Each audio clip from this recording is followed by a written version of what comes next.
As the final act of Friday the 13th begins, protagonist and ultimate survivor Alice brings water to boil on a tea kettle.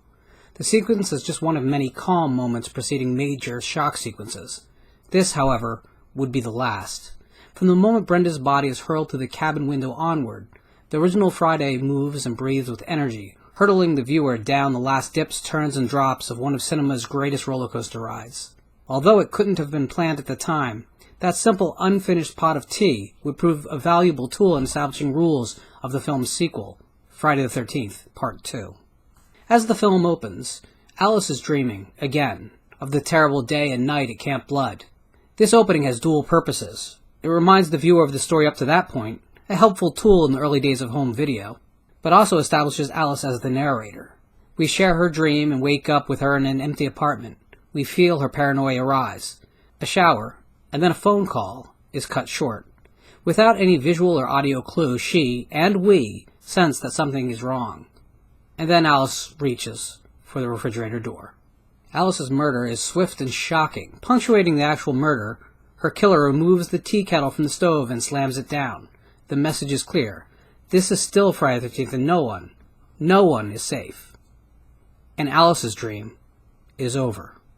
While no one would accuse Friday 2 of deviating from the original's rigidly designed framework, a subtle shift within the storytelling logic nudges the film into uncharted territory. Whereas Alice was an artist, Ginny, our new final girl, is a psychology student. This gentle bit of character information does more than just set up the ultimate confrontation with Jason, in which Ginny assumes the persona of Mrs. Voorhees to deceive Jason. The original film is full of artistic touches. The shots of the docks as the storm breaks, the face on the moon interrupting the climatic chase, the reoccurring imagery, drowning, decapitation, etc. The sequel, instead, turns its attention to more rational concepts. Ginny posits that Jason might not have drowned at all and witnessed his mother's death, an idea that conflicts entirely with the first film's campfire logic, but because this is Ginny's dream as she's wheeled out of the massacre on a stretcher, her concept is reality. Jason didn't drown at all. He saw his mother killed. He's there for revenge. The film goes a step further to punctuate this.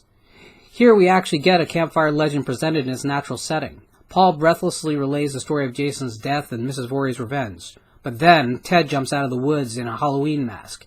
It's a cheap scare, and with that, the filmmakers dismiss the original film's lyrical structure.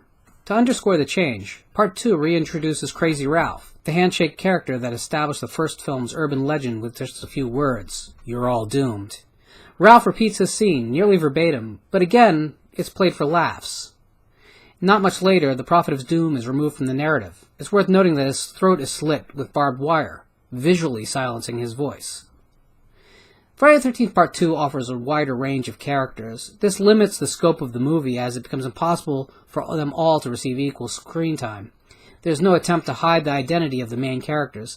Jin and Paul dominate this story. It's no surprise when we follow them on their last night out to the local bar. In fact, when they leave, so do we.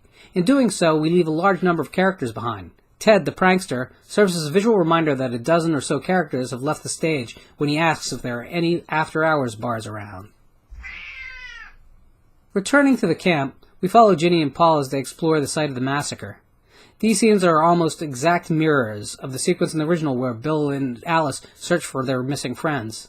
It's at that point, precisely as Alice yelps, "There's someone in this fucking room," that Friday 2 separates itself from its progenitor and becomes its own film. The chase that follows is protracted and elaborate. The dizzying changes in location, under beds, inside her car, through the camp, into Jason's lair, matches Ginny's paranoia and terror exactly. She's fighting the battle literally and figuratively, both on the campgrounds and inside her head. Crystal Lake is indistinguishable from the labyrinth of her mind. The close calls and near misses, and unlikely rodent encounters, all lead to a single moment. Ginny pulls Mrs. Voorhees' sweater over her head, pulls back her hair, and plots to strike down the boy trapped in a man's body with a machete. Here, Jenny is weaponizing her studies in psychology, turning a healing art into a killing trap. Could she really have brought the blade down and killed Jason? Apparently not, since her dream disallows a fair resolution to the question and resurrects Paul to rush in and save her. We have no reason to believe Paul survived his initial assault, nor is it likely he would have been able to find Jason's shack so far from the camp. Nevertheless, he's back, alive, and puts up a good fight against a man twice his size, wearing a flour sack over his head. It's only when Paul's life is threatened that Ginny finally is able to strike, delivering a massive blow that nearly severs Jason's shoulder and arm from his body. Shocked and numb, she insists upon removing his mask. Here's the crucial moment. Just like the audience, she wants to know what she's looking at. A monster out of local myth or a malformed backwoods psychopath? Is he a boogeyman or something less exotic? At this point, we don't see his face, and we don't get an answer. If Paul's rebirth is astounding, then the reappearance of Muffin the dog, seen earlier reduced to Dinty Moore, seems to tip off the viewer that the film we're watching is not, in any way, meant to be a literal narrative of hard events. Muffin is the new tea kettle, a distraction before the last hurrah. When Jason does appear for his final bow, breaking through a window in the story's fourth wall simultaneously, it feels almost perfunctory. The movie has tried too hard to make him a man instead of a monster, a psychological being rather than a creature from the closet. This final jump scare is a pale imitation of the original specifically because the film does not support it. We next see Ginny awakening on a stretcher. As she's carried out of the camp, she asks about Paul, but no one answers. We're not given any more clarity, but the most obvious conclusion would be that Paul didn't survive his initial battle with Jason at all. He never saved Ginny in Jason's shack. Whatever did happen, she faced it alone. Perhaps her trick did work and she did strike down Jason. After all, the events at the opening of the next film put Jason on the floor of the shack recovering from his wounds. Audiences didn't have long to heal from their own.